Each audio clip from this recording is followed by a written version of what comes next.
Something's brewing in Cleveland, and it's unlike anything we've seen all season. Just when the energy felt like it was draining from the fan base, a major shift is happening, one that could redefine the direction of the team, not just for this year, but for years to come. There's a change under center, a new fire inside the locker room, and a matchup on the horizon that could turn this season from frustration to belief. It's not just about one player, it's about what this moment could mean for an entire franchise. What's really going on behind the scenes? Why are so many people suddenly paying attention to this week's game?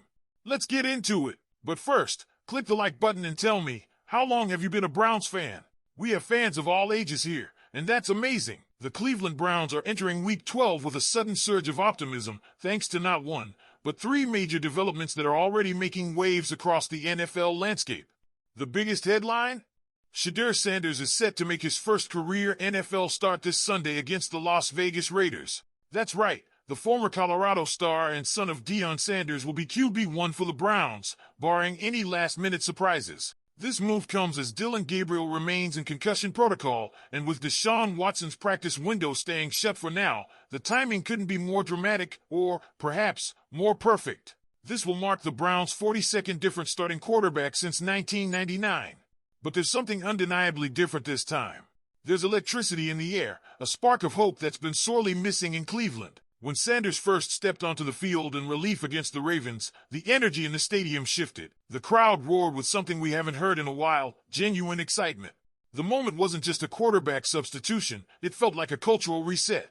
And now, even though this debut will take place on the road in Las Vegas, don't be surprised if Browns fans flood Allegiant Stadium, turning the Raiders' home turf into a sea of orange and brown.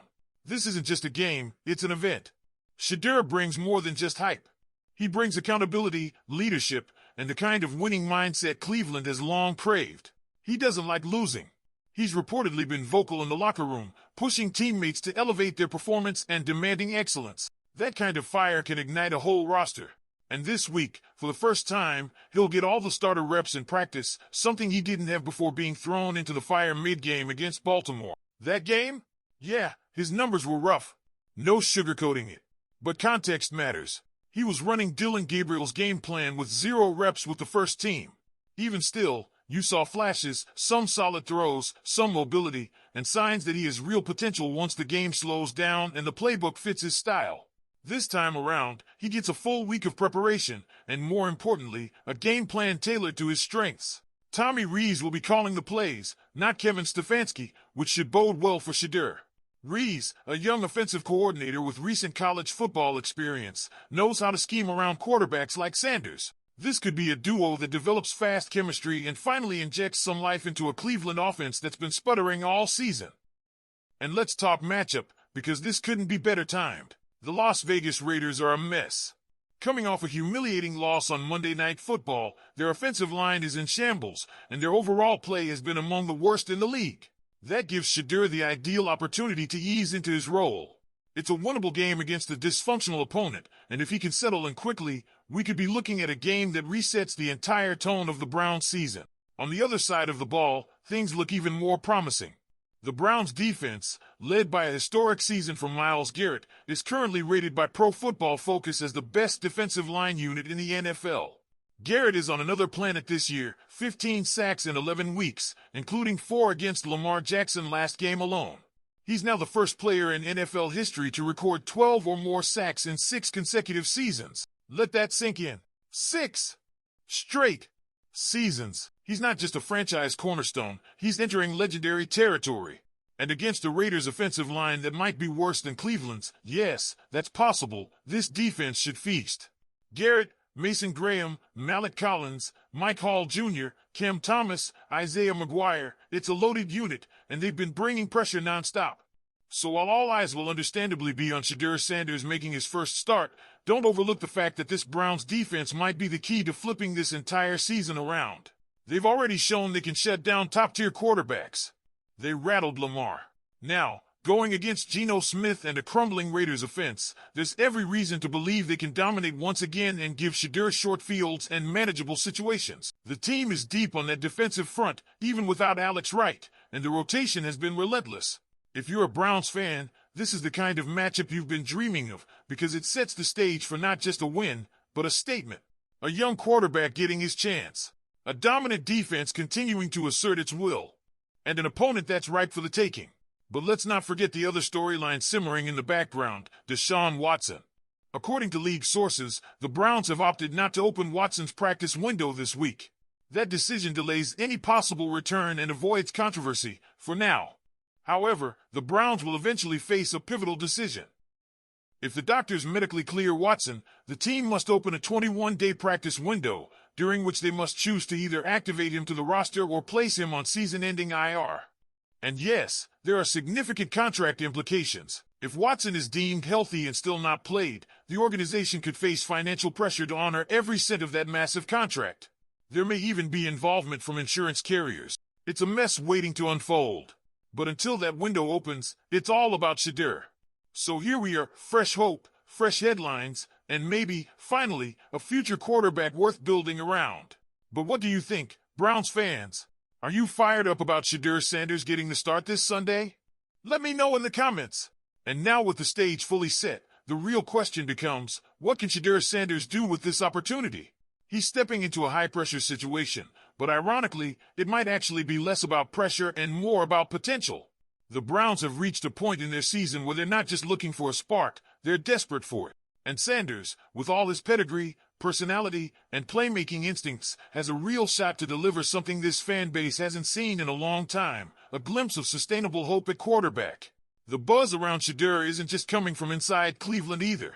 Around the league, front offices, players, and fans alike are watching this situation unfold with interest. That kind of attention doesn't happen often in Northeast Ohio, and definitely not around the Browns' quarterback room.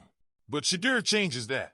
He brings a level of celebrity and scrutiny that, if he performs well, could elevate not only his career but the entire Browns brand. Let's also keep it real, this coaching staff is under the microscope. Kevin Stefanski might not be calling plays anymore, but make no mistake, his fingerprints are still on everything.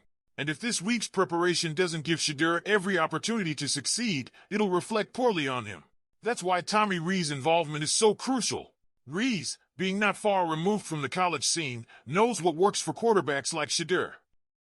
Tempo, RPOs, designed rollouts, and a balanced run-pass mix. Those are all elements that can help Sanders get into rhythm early and avoid being overwhelmed. If the play calling leans into his skill set and avoids forcing him into a rigid, pro-style system right away, there's no reason he can't thrive. Meanwhile, the locker room dynamic could shift rapidly if Sanders performs well. Players respond to leadership, especially when it comes with results. If Sanders puts up numbers and carries himself like the leader he's already shown signs of being, don't be surprised if veterans start rallying around him. That type of momentum can be contagious and powerful. On defense, the tone has already been set. Myles Garrett is playing like a man possessed, and he's dragging the rest of the unit with him. His leadership by example is unmistakable, and the stats are almost hard to believe. 10 sacks in 3 games? That's not just dominance, it's historic. It's also creating opportunities for everyone else. Mason Graham's development, Malik Collins anchoring the interior, and the depth of rotational players like Mike Hall Jr. and Kim Thomas are giving opposing offensive lines fits. And this week? It could be an outright massacre up front. The Raiders' offensive line has been exposed time and again. Their quarterback play has been inconsistent, their running game can't get going, and they're coming off a short week with internal turmoil boiling over. That's a recipe for disaster when you're about to face a top-ranked defense like Cleveland's. If the Browns' defensive front can pressure early and often, which all signs suggest they will, this game might never be in question. And that's exactly the type of environment you want for a rookie quarterback making his debut. What's at stake here isn't just one win. It's the potential turning point in what's felt like a very stalled season. A win with Shedeur leading the way would change narratives. It would inject belief into a fan base tired of rinse-and-repeat mediocrity. And it would make the next few weeks must-watch football for Browns fans everywhere. You're not just watching to see if they can win, you're watching to see if a new era has quietly begun. Now let's talk about the big what if. What if Shedeur balls out? What if he throws 2 touchdowns, keeps the offense moving, and the Browns come out of Vegas with a win? You'd better believe the quarterback conversation becomes very real. Dylan Gabriel, while solid when healthy, hasn't taken command of this team. Deshaun Watson, while still the financial centerpiece, hasn't played a meaningful snap in ages and remains on the sidelines. If Sanders delivers and then builds on that performance, the organization might have to reevaluate its pecking order at QB sooner than expected. And that's what makes Sundays so fascinating. It's not just another game, it could be the genesis of something new. It could be the start of a quarterback finally changing the culture in Cleveland. Or it could just be another chapter in a long, frustrating book of what-ifs. But the fact that there's even hope for the former? That's saying something. The Browns have all the pieces to support this kind of breakout. An elite defense. A fan base hungry for change. A coaching staff that, while flawed, has moments of competence. And now, potentially, a young quarterback with the talent and charisma to rise above it all. That combination doesn't come around often. It's why this Sunday matters. It's why eyes across the league will be watching. So Browns fans, this is your moment too. Tune in. Get loud. If you're traveling to Vegas, make your presence felt. Let Shedeur know he's not stepping into this alone. He's walking into a chance to change the story, for himself, for the team, and for an entire city that's been waiting far too long for a reason to believe. Don't forget to subscribe and click the like button so I can keep you well informed. Go Browns!